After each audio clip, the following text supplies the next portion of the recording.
Picture the gladiator, a chiseled hero, sword in hand, winning the roar of the crowd in the Colosseum. That's the legend. The reality, however, was a nightmare. For the 99% of a gladiator's life lived outside the arena, every day was a brutal, monotonous fight just to survive. The spectacle of the games? That was just the terrifying final act in a life defined by grim discipline. Most gladiators weren't volunteers chasing glory. They were property, slaves, criminals, or prisoners of war who were stripped of their names, their freedom, and their rights the moment they entered the training school. So, let's uncover what their life was really like from the second they woke in a cold cell to the moment they collapsed, hoping to see another dawn. Forget the highlight reel of epic duels. The gladiator's existence was an unforgiving grind on the training grounds, where every moment was a struggle. They were investments of flesh and bone, owned by a master called a lanista, and their days were not their own. From sunup to sundown, their life was a meticulously controlled cycle of pain and exhaustion, all designed for one purpose: to create a perfect killing machine for Rome's entertainment. The Cold Awakening. Long before the sun rose, the gladiator's day began in darkness. He woke up not in a home, but in a cell, often crammed with other men inside a fortified barracks called a ludus. These gladiator schools, like the famous Ludus Magnus right next to the Colosseum, were basically prisons. Now, conditions could be surprisingly hygienic. They had access to baths and medical care far better than many poor Romans. But this wasn't kindness. It was a business decision. A sick gladiator couldn't fight, and a gladiator who couldn't fight was worthless. From the moment they woke, they were watched. There was no privacy, no personal freedom.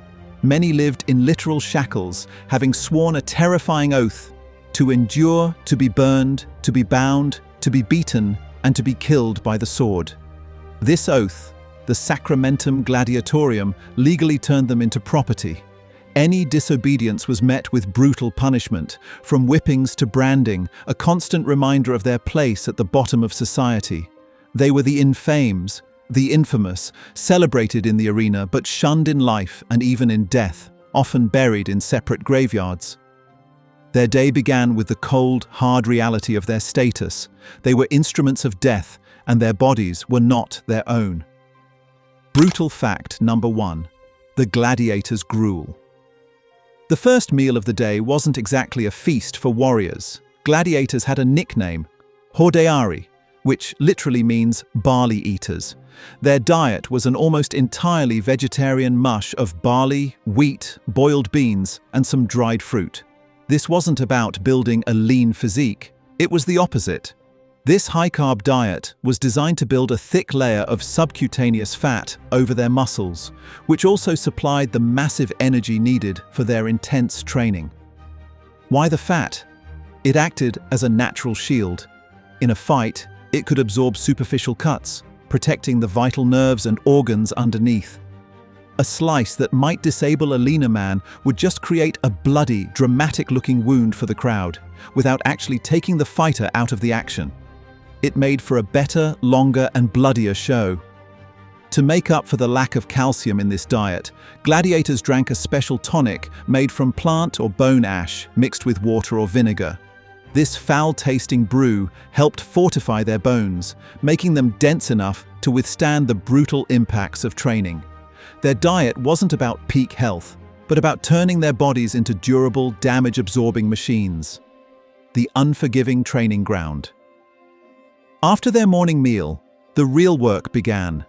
The heart of the ludus was the central training yard, where gladiators spent most of their waking hours. Under the watchful eye of the lanista and specialized trainers called doctores, often retired gladiators themselves, they were drilled relentlessly. The training was designed to be even tougher than actual combat. New recruits, or tyrones, started by practicing against a pallus, a thick wooden stake. The most brutal part, though, was the equipment. They trained with wooden swords, or rudes, that were deliberately made to be twice as heavy as the real weapons used in the arena. The logic was simple and cruel. If you can fight for hours with a weighted sword, a real gladius will feel impossibly light. If you can move with a shield that weighs a ton, a standard one will feel like a feather. This intense strain built incredible muscle and stamina, but at a horrific cost. Skeletal remains of gladiators show deformed bones, proof of the constant, unnatural stress their bodies endured. They practiced combinations until they were pure reflex and endured psychological conditioning to strip away fear. For them, pain was the teacher and exhaustion was the only constant. Brutal fact. Number 2. Masters of a single craft. It's a common myth that a gladiator was a master of all weapons. The reality was far more specialized. Gladiators weren't trained as general-purpose soldiers. They were molded into specific types, each with a unique set of weapons and armor. Think of them less as brawlers and more like meticulously crafted chess pieces, each designed to fight a specific opponent. For instance, the famous retiarius, or netman, fought with almost no armor, using a trident and a weighted net. The secutor was heavily armed with a sword and large shield and wore a smooth, rounded helmet to keep from getting snagged in the net. Other types included the mumio, a heavily armed swordsman with a fish-crested helmet, and the threx, who used a small shield and a curved sword designed to slash around his enemy's defenses. Each pairing created a natural drama: speed versus power, range versus armor. A gladiator would spend his entire career mastering just one style, making him a deadly specialist in a lethal, choreographed dance. Midday respite and paradoxical care.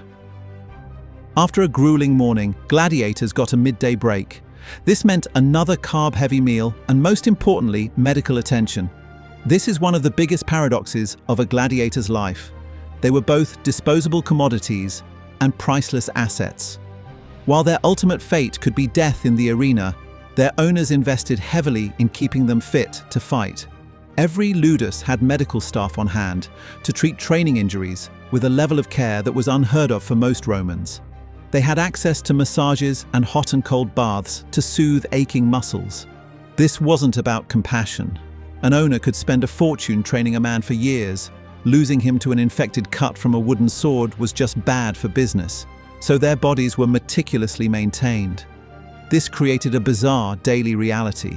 A gladiator could be brutally punished by a trainer in the morning, have his wounds expertly treated at noon, and then be sent back to the yard to do it all over again, all to keep him in prime condition for public spectacle. The psychology of a condemned man. Beyond the physical torment, the daily life of a gladiator was a psychological ordeal.